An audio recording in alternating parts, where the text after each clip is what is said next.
ಅಯೋಧ್ಯೆಯಲ್ಲಿ ರಾಮನ ಪ್ರಾಣ ಪ್ರತಿಷ್ಠಾಪನೆಗೆ ಕೌಂಟೌನ್ ಶುರುವಾಗಿದೆ. ರಾಮನೂರಿನಲ್ಲಿ ಎಲ್ಲೆಲ್ಲೂ ಭಕ್ತರ ಸಂಭ್ರಮ ಸಡಗರ ಮನೆ ಮಾಡಿದೆ.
ನಾವು ನೋಡ್ತಾ ಇದ್ದೀವಿ, ಗರ್ಭಗುಡಿಯಲ್ಲಿ ಬಾಲರಾಮ ಪ್ರತಿಷ್ಠಾಪನೆ ಆಗಿರೋದನ್ನು ನೋಡ್ತಾ ಇದ್ದೀರಿ. ಕಣ್ಣಿಗೆ ಬಟ್ಟೆ ಕಟ್ಟಿದ್ದಾರೆ. 22ರವರೆಗೂ ಹಾಗೇ ಇರುತ್ತೆ ಬಟ್ಟೆ.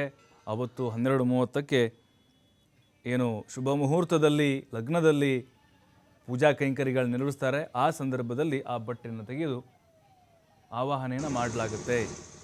ಅಲ್ಲಿ ಪ್ರಾಣ ಪ್ರತಿಷ್ಠಾಪನೆಯನ್ನು ಮಾಡಲಾಗುತ್ತೆ. ನೋಡಿ, ಬುಧವಾರ ರಾತ್ರಿನೇ ವಿಗ್ರಹವನ್ನು, ಬಾಲರಾಮನ ವಿಗ್ರಹವನ್ನು ದೇಗುಲದ ಆವರಣಕ್ಕೆ ತಂದು ಗರ್ಭಗೃಹದೊಳಗೆ ಕೂರಿಸಲಾಗಿತ್ತು. ಈಗ ಗರ್ಭಗುಡಿಯಲ್ಲಿ, ಆ ಗರ್ಭಗುಡಿಯ ಪೀಠದ ಮೇಲೆ ಬಾಲರಾಮ ವಿರಾಜಮಾನರಾಗಿ ನೆಲೆಸಿದ್ದಾರೆ.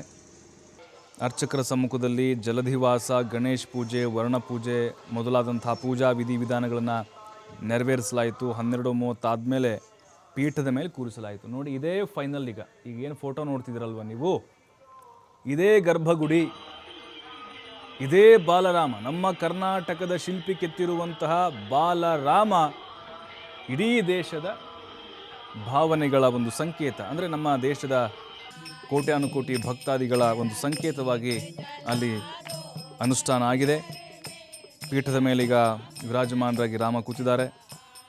ಮುಂದಿನ 3 ದಿನಗಳ ಕಾಲ ವಿವಿಧ ರೀತಿಯ ಪೂಜಾ ವಿಧಿವಿಧಾನಗಳನ್ನು ನೆರವೇರಿಸಲಾಗುತ್ತೆ. ಅಂತಿಮವಾಗಿ ಜನವರಿ 22 ಅಂದರೆ ಸೋಮವಾರ 12:20ಕ್ಕೆ ಪ್ರಾಣ ಪ್ರತಿಷ್ಠಾಪನೆ ನೆರವೇರಿಸಲಾಗುತ್ತೆ. ಈಗಾಗಲೇ ಗರ್ಭಗುಡಿಯಲ್ಲಿ ವಿಗ್ರಹ ಕೂರಿಸಿದಾದ ಮೇಲೆ ಇಡೀ ಪ್ರದೇಶವನ್ನು ಆಯ್ದ ವ್ಯಕ್ತಿಗಳಿಗೆ ಮಾತ್ರ ಅಲ್ಲಿ ಸೀಮಿತಗೊಳಿಸಲಾಗುತ್ತೆ. ಇಲ್ಲಿ ಪ್ರವೇಶ ಇರೋದಿಲ್ಲ. ಆಯಕಟ್ಟಿನ ಪ್ರದೇಶ ಅಂತ ಹೇಳಲಾಗುತ್ತೆ. ಉತ್ತರ ಪ್ರದೇಶದ ವಿಶೇಷ ಭದ್ರತಾ ಪಡೆಯ ಯೋಧರನ್ನು ಕೂಡ ನಿಯೋಜನೆ ಮಾಡಲಾಗಿದೆ. ಗರ್ಭಗುಡಿಯ ಆಸುಪಾಸು ಮೊಬೈಲ್ ಬಳಕೆ ನಿಷಿದ್ಧ ಆಗಿದೆ. ಬಹಳ ಸೂಕ್ಷ್ಮವಾಗಿರುವಂಥ ಜಾಗ ಇದು.